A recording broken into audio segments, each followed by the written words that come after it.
شاید آپ بھول گئے کہ 16 دسمبر 1971 وہ دن ہے جب بنگلہ دیش ہم سے الگ ہوا۔ سانحۂ سکوت ڈھاکہ، اس جسم کا ایک دھڑ اس سے الگ ہو گیا۔ ہمارا ایک بازو کٹ گیا، ہماری ایک ٹانگ کٹ گئی۔ ہم لنگڑے ہو کے چل رہے ہیں لیکن ہمیں معلوم نہیں کہ ہمارا یہ حال ہے۔ شاید ہم نے ماضی کو اس کی غلطیوں سے نہیں سیکھا۔ معذرت کے ساتھ اگر دیکھا جائے تو نعرہ یہاں سے لگا تھا کہ ادھر ہم ادھر تم، اپنا اقتدار بچانے کے لیے ہم آدھا ملک گوا بیٹھے تھے۔ اور پھر ہم الزام ٹھہراتے ہیں کہ ہندوستان نے انٹروین کیا۔ کیا ہم اتنے کمزور تھے کہ ہندوستان انٹروین کرنے لگ گیا؟ کیا ہم لوگ بالکل سوئے ہوئے تھے، اندھے گونگے بہرے ہو چکے تھے کہ ہندوستان کو کھلی آزادی دے دی گئی کہ وہ انٹروین کرے؟ سب کچھ تو ہم نے اس حصے میں پاکستان کے رکھا تھا، ان کو تو دیا کچھ نہیں۔ پھر بلنڈر کیا ہمارا کہ بنگالیوں کے کہنے پہ بنگالیوں کو، ان کی زبان کو ہم نے نیشنل لینگویج کا درجہ دے دیا اردو کے ساتھ۔ پھر مولوی عبدالحق نے احتجاج کیا اور بنگالی نیشنل لینگویج سے واپس صرف اردو نیشنل لینگویج کو رکھا گیا، اور وہاں پر پھر بغاوت کی آگ جاگی۔ ہندوستان نے ان کو پھر اسے مینپولیٹ کرنے کی کوشش کی، لیکن میں سمجھتا ہوں کچھ فیصلے ایسے ہونے چاہیے تھے جس سے آج یہ حال نہ ہوتا۔ پھر جو بلنڈر مارے جنرل یاہیا نے، ذوالفقار علی بھٹو نے، اور اس کا سارا ملبہ اس جنرل نیازی پہ گرا دیا جس کو تم لوگوں نے ساری ایڈ اور ساری ہتھیار روک دیے تھے، اس کا جانے ہی نہیں دیے تھے۔ میں سمجھتا ہوں کہ ہم نے تاریخ کو بالکل ہی روڑ کے اس قوم کے سامنے پیش کیا۔ آج اگر چاہتے ہیں کہ دشمن جو KPK میں انٹروین کر کے پشتونستان کی بات کر رہا ہے، دشمن جو سراکستان کی بات کر رہا ہے، دشمن جو الطاف حسین جیسے موروں کو خرید کے آج بات کر رہا ہے مہاجروں کی الگ کرنے کی، سندھو دیش کی بات کر رہا ہے، دشمن جو آج آزاد بلوچستان کی بات کر رہا ہے، اگر چاہتے ہیں کہ ان کو ناکام کیا جائے تو ایک چیز تلخ حقیقت ہے، آپ کو شاید برا بھی لگے اور آپ شاید مجھ پہ غداری کے لیبل بھی لگائیں، لیکن جناب معذرت کے ساتھ ہم نے جہاں پر مذاکرات کرنے ہوتے ہیں وہاں ہم ڈنڈا چلا لیتے ہیں، اور جہاں پر ہمیں ڈنڈا چلانا ہوتا ہے امریکہ، بھارت، اسرائیل کے معاملے میں، وہاں ہم مذاکرات کراتے ہیں۔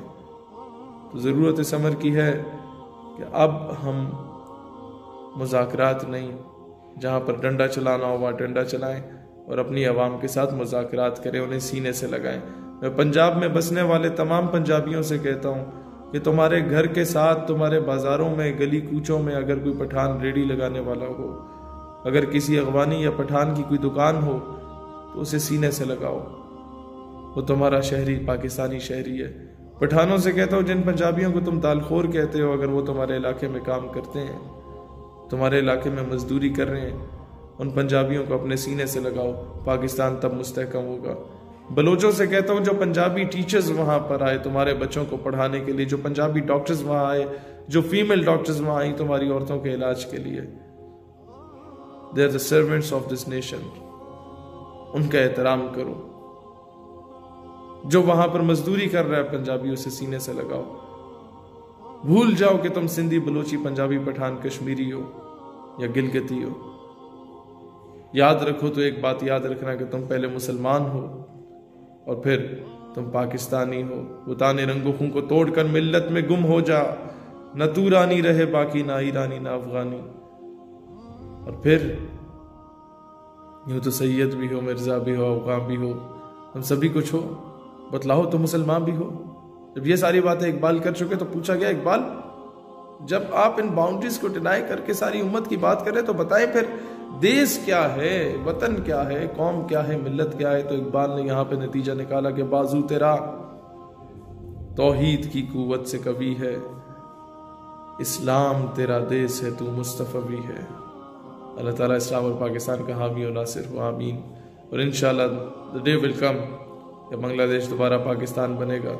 اپنے بنگالی بھائیوں کے لیے بہت زیادہ پیار، محبت، اور بنگالی بھائیوں سے بھی کہتا ہوں یہ یاد رکھنا، یہ ہندو بنیا نہ تمہارا دوست ہو سکتا ہے نہ ہمارا دوست ہو سکتا ہے۔ جو تمہارے درمیان اور ہمارے درمیان میں نفرت پیدا کر رہا ہے، میں سعودیہ گیا تو میں نے دیکھا بنگالیوں کا رویہ بہت تلخ اور سخت تھا پاکستانیوں کے ساتھ۔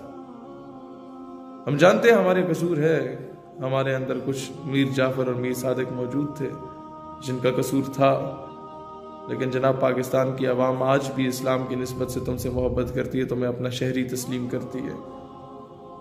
ہم لوگ پہلے مسلمان ہیں پھر کچھ ہیں۔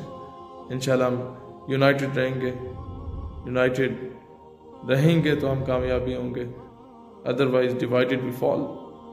ڈیوائیڈ اینڈ رول کی پالیسی پہ آج تک مسلمان کو تقسیم کیا گیا، عراق ایران کی جنگ کرائی گئی، عراق کویت کی جنگ کرائی گئی، سعودیہ یمن کی جنگ کرائی گئی، اب ہمیں لڑوانے کی سازش کی جا رہی ہے، اور ہم اس سازش کو کبھی کامیاب نہیں ہونے دیں گے انشاءاللہ تعالی۔ پاکستان پائندہ باد۔